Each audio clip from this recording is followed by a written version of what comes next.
So guys, yun na nga guys. Pumunta tayo ng city kanina. And then yan ang nakita natin. Siya ako, siyempre of course makikita mo yung ano natin yung jeep na sa Pilipinas ba. At nakausap ko pa yung may-ari dyan, yung nakapolo na orange na German yata siya mga kamerpen. And then sinabi nga niya, sinakay nga daw sa transport yan, sinakay sa container van. And then, yung puso niya daw is Filipino, yung ano niya, yung puso niya, sabi ko proud to be naman, sabi ko.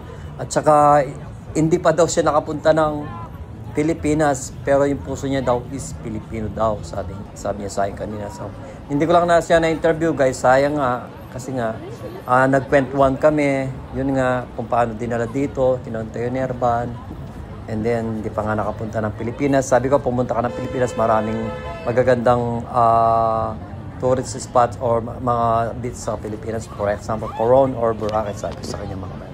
That's all mga my friends, see you there.